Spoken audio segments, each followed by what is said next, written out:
Great is the Lord, and greatly to be praised in the city of our God, in his holy mountain, beautiful in elevation, the joy of the whole earth. The city of the great King, God is in her palaces. For behold, the kings assembled, they passed together. They saw it, and so they marveled.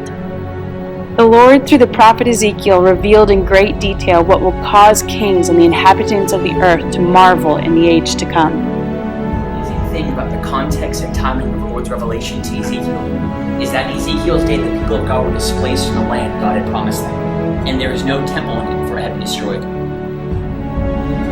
The Lord in his great kindness was giving hope and faith to his people, declaring in their lowly estate that he had not forgotten them and that he had not utterly forsaken them. In fact, the Lord was revealing to his people that he would forever be their God and King, dwelling in their midst, and that they would be his people forevermore. What the Lord showed Ezekiel was a guided tour of the future temple during his millennial reign. The scope of this temple will be 36 times larger than that of Solomon's temple, having its foundations established upon the highest mountain in the earth. Its capacity will comfortably host 1.5 million people at any given time.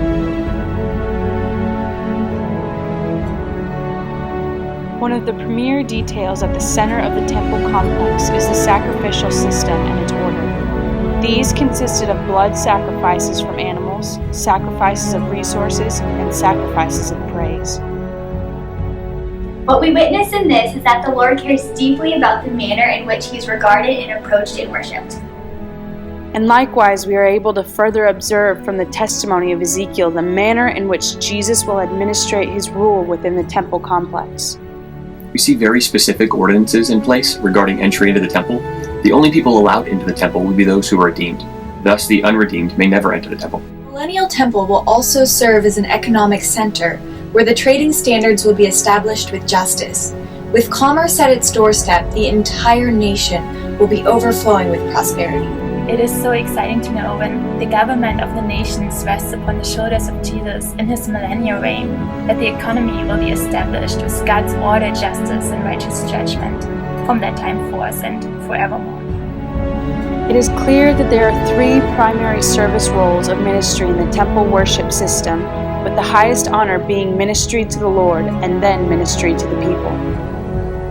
Another provoking reality lies buried within the secluded chambers of the sanctuary within the temple. From it, a river is said to flow that brings healing. But what exactly does that mean? And what kind of sanctuary is that which houses life? The river is described as coming out from under the door of the most holy place, flowing southward, down the right side toward the Dead Sea, and giving life to all it touches. And not only the Dead Sea, the river is said to give life to all of creation. In Ezekiel 47 verse 12, the prophet notes that on the banks of the river many trees were growing, a garden paradise where the leaves on these trees never wither, but instead are used for food and for healing. Zechariah 14 states that when the Lord returns and establishes this temple on Zion, he himself will sit in the temple and be worshipped as God. Could it be that the river finds its origins in him? Could it be that from the Creator himself, a river is produced which gives life to all it touches? So essentially what we see here, if all scripture adds up, is that the Creator sits enthroned in the most holy place, and from him a river goes out that gives life throughout the rest of the world.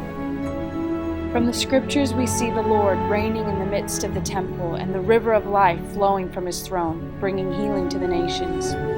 In Ezekiel's temple, God is once again dwelling with man as he did in Genesis. He will rule in the temple and dwell in the midst of his people forever. Another pending question surrounding the temple is that of animal sacrifices. Why are there animal sacrifices in Ezekiel's temple? What is their role? In Ezekiel 43, we still see that there are animal sacrifices going on. There are still burnt offerings. There is still blood being sprinkled upon the altar.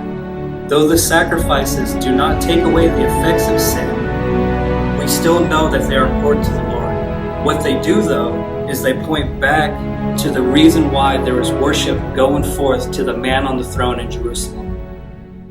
There is no doubt that the sacrificial system remains intact according to Ezekiel's vision. While it might not be to atone for sin, it is yet important. Many divisions arise when speaking of the temple of the millennium. What is clear to everyone is that it is closer to that which Moses and David were emulating. It is the kind of worship that, though has been tasted in the past, has not yet been seen. Many Jews and Christians alike await the building of this temple, and for good reason. With it come promises of life, healing, and the fulfillment of worship on the earth. It is the mark of a time coming when Jesus will walk once more on the earth, and water containing life will flow from the temple. Yet I have set my king on my holy hill of Zion. Therefore be wise, O kings. Be instructed, you judges of the earth. Serve the Lord with fear and rejoice with trembling. Kiss the Son, lest he be angry and you perish in the way, when his wrath is kindled but a little. Blessed are all those who put their trust in him.